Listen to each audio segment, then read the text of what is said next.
చిరంజీవికి నవలా నాయకునిగా గుర్తింపు సంపాదించి పెట్టిన చిత్రం అభిలాష. క్రియేటివ్ కమర్షియల్స్ పతాకంపై ఏ కోదండరామిరెడ్డి దర్శకత్వంలో కెఎస్ రామారావు అభిలాష్ నిర్మించారు. యండమూరి వీరేంద్రనాథ్ రాసిన అభిలాష నవల ఆధారంగా తెరకెక్కిన ఈ చిత్రానికి ఇళయరాజా సంగీతం పెద్ద అసెట్. ఆ సినిమా సాధించిన సక్సెస్ తరువాత మరింత ఉత్సాహంతో కెఎస్ రామారావు నిర్మించిన మరో నవలా చిత్రం ఛాలెంజ్. ఈ సినిమాకు యండమూరి డబ్బు టు ద పవర్ ఆఫ్ డబ్బు నవల ఆధారం. ఈ సినిమా కూడా కోదండరామిరెడ్డి దర్శకుడు. అలాగే ఇళయరాజా బాణీల్లోనే ఛాలెంజ్ సైతం మురిపించింది. ఓ నిరుద్యోగి ఓ కంపెనీ యజమానితో ఓ ఛాలెంజ్ చేస్తాడు. 5 ఏళ్లలో 50 లక్షలు సంపాదిస్తానని హీరో చేసిన సవాల్ను ఆ కోటీశ్వరుడు లైట్గా తీసుకుంటాడు. కానీ చివరికి హీరో అనుకున్నది సాధించి కోటీశ్వరునికి కనువిప్పు కలిగిస్తాడు. ఈ నవల ఎంతో మంది యువకులకు స్ఫూర్తి కలిగించింది.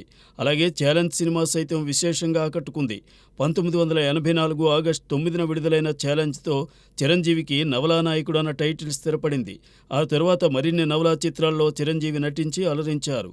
ఛాలెంజ్లో చిరంజీవి సరసన విజయశాంతి, సుహాసిని నాయికలుగా నటించారు. యండమూరి నవలకు సినిమా రూపం కల్పించడంలో రచయిత సత్యమూర్తి, మరో రచయిత సాయినాథ్ తమదైన పాత్ర నిర్వహించారు. ఈ చిత్రానికి వేటూరి పలికించిన 5 పాటలు మరింత ఆకర్షణగా నడిచాయి.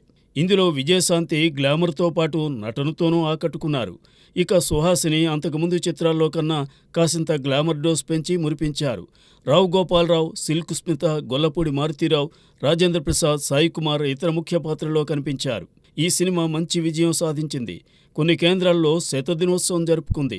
ఈ చిత్రం తరువాత ఇదే క్రియేటివ్ కమర్షియల్ నిర్మించిన రాక్షసుడు, మరణ మృదంగం, స్టువర్ట్పురం పోలీస్ స్టేషన్ వంటి నవలా చిత్రాల్లోనూ చిరంజీవి నాయకునిగా నటించారు. ఈ సినిమాలన్నింటికీ ఇళయరాజా బాణీలు సమకూర్చడం విశేషం.